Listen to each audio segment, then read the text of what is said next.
শুধু বাচ্চারা নয়, ফ্যামিলিতে অনেক মেম্বারই আছেন যারা বিভিন্ন কারণে মাছ খেতে চান না। এর ভিতরে কমন কমপ্লেইন, মাছে একটা গন্ধ লাগে। কিন্তু মাছটাকে যদি এমনভাবে রান্না করা যায় যেটাতে মাছের গন্ধ থাকবে না, উপরন্তু মাছটাতে এক্সট্রা একটা ফ্লেভার আসবে, যেটা ছোট বড় সবাই পছন্দ করবে। জি প্রিয় দর্শক, আসসালামু আলাইকুম। আজকে রসুইর রেসিপিতে রুই মাছের রেসিপি থাকছে। ছোট্ট এই রেসিপিটা শুরু থেকে শেষ পর্যন্ত দেখতে হবে, কেননা ভিডিওটার প্রত্যেকটা পর্যায়ে বিভিন্ন টিপস থাকছে। দেখুন, আমি এখানে 500 গ্রাম রুই মাছ নিয়েছি, আর মাছগুলোকে আমি একটু তুলনামূলক ছোট করে কেটে নিয়েছি। আর ছোট করে কেটে নেওয়ার পিছনে কারণ, যাতে খুব ভালোভাবে মশলাগুলো প্রবেশ করে। আর একটা জিনিস না দেখালেই নয়, ইউজুয়ালি যেটা হয়, রুই মাছের স্কিনে এখানে অনেকগুলো পকেট পকেট মতো থাকে, যেটা মাছটা আঁশটা ফেলে দেওয়ার পরে এখানে অনেকগুলো পকেট পকেট দেখা যায়। তো যারা বলে যে মাছে গন্ধ থাকে, মাছে গন্ধের জন্য খেতে পারে না, তাদের জন্য স্পেশালি এটা করবেন। একটা কাঁচি দিয়ে এই যে পকেট মতো কালো অংশটা থাকে, এটা কেটে নেবেন। যদিও এটা একটু ভেজে নিলে অনেকের কাছেই পছন্দ, বাট যারা মাছ খেতে পছন্দ করে না, যাদের গন্ধ লাগে, তাদের জন্য এভাবে একটু কেটে নেবেন। তাতে মাছের গন্ধটা অনেকাংশে কমে যাবে। তো মাছটাতে আমরা একটু হলুদ মরিচ লাগিয়ে নিব। 1 চা চামচ লবণ দিয়ে দিচ্ছি, হাফ চা চামচ হলুদের গুঁড়ো এবং হাফ চা চামচ শুকনা মরিচের গুঁড়ো। হলুদ মরিচটা যেন মাছের গায়ে খুব ভালোভাবে সেট হয়, আর এজন্য সামান্য একটু তেল দিয়ে দিব। জাস্ট 1 চা চামচ মতো হলুদ মরিচ লবণটা মাছের সাথে খুব ভালোভাবে মাখিয়ে নিব। বাস, মাছগুলোকে 10 মিনিটের জন্য আমরা রেস্টে রেখে দিব। মাছগুলোকে ভেজে নিতে হবে, আর এর জন্য চুলে একটা প্যান বসিয়েছি। হাফ কাপ মতো রান্নার তেল দিয়ে দিব।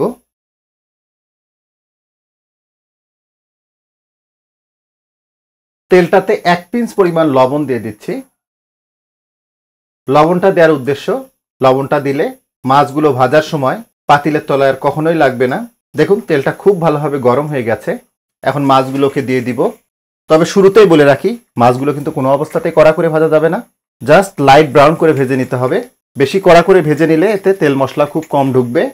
মিডিয়াম হিটে মাছগুলোকে 3-4 মিনিট ধরে আমি ভেজে নিলাম। দেখুন, মোটামুটি একটা গোল্ডেন ভাব চলে আসছে।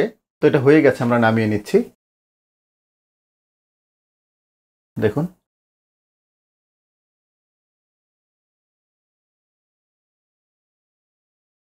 ওই একই তেলে একটা তেজপাতা 2 টুকরো করে নিয়েছি, এটা দিচ্ছি।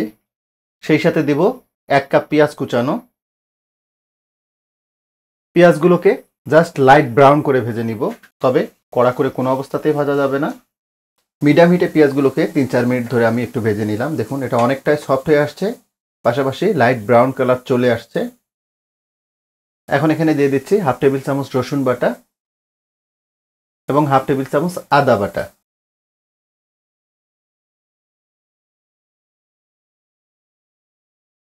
আদা রসুনের কাঁচা গন্ধটা চলে যাওয়া পর্যন্ত এগুলোকে একটু ভেজে নিলাম। হাফ টেবিল চামচ শুকনা মরিচের গুঁড়া দিচ্ছি। 1 চা চামচ হলুদের গুঁড়া, 1 চা চামচ ধনিয়া গুঁড়া এবং 1 চা চামচ জিরার গুঁড়া। শুকনো গুঁড়ো মশলাগুলো যাতে পুড়ে না যায়, একটু পানি দিয়ে দিব।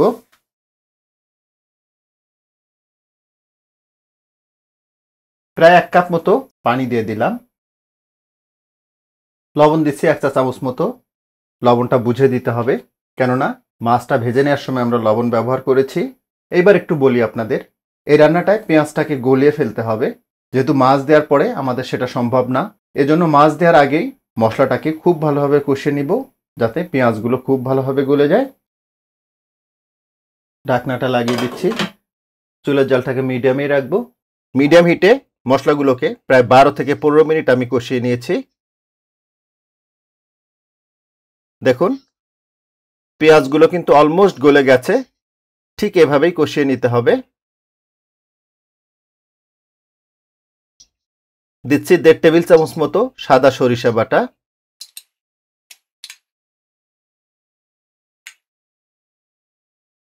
1 টেবিল চামচ মতো পোস্ত বাটা,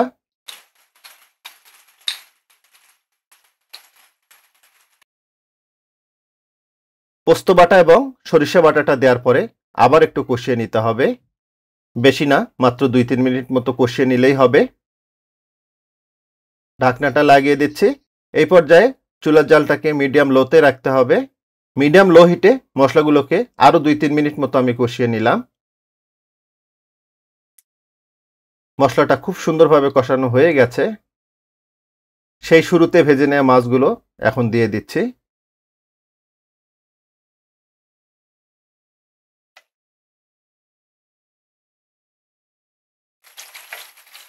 ঢাকনাটা লাগিয়ে দিব। চুলার জালটাকে মিডিয়াম লোতেই রাখতে হবে। মিডিয়াম লো হিটে মাছগুলোকে আরও 3-4 মিনিট মতো আমি কষিয়ে নিলাম। মাছগুলোকে ভালোভাবে সিদ্ধ করে নেওয়ার জন্য একটু পানি দিয়ে দিচ্ছি। জাস্ট 1 কাপ মতো পানি দিয়ে দিলাম। এই পানিতেই মাছগুলো খুব ভালোভাবে সিদ্ধ হয়ে যাবে। যেহেতু আমরা পোস্ত এবং সরিষা বাটা দিয়েছি, এটাতে কিন্তু একটা গ্রেভি থাকবে। অনেস্টলি বলছি, এই গ্রেভিটা দিয়েই 1 প্লেট ভাত অনায়াসে খেয়ে ফেলতে পারবেন। রান্নার অলমোস্ট শেষ পর্যায়ে আমরা। ঠিক এই পর্যায়ে ফ্লেভারের জন্য কয়েকটা কাঁচামরিচ দিব। 4টা কাঁচামরিচ 2 পাশটা একটু কেটে নিয়েছি, যাতে ফ্লেভারটা খুব তাড়াতাড়ি বের হয়। ঢাকনাটা লাগিয়ে দিচ্ছি আর চুলার জালটাকে মিডিয়াম লোতেই রাখবো।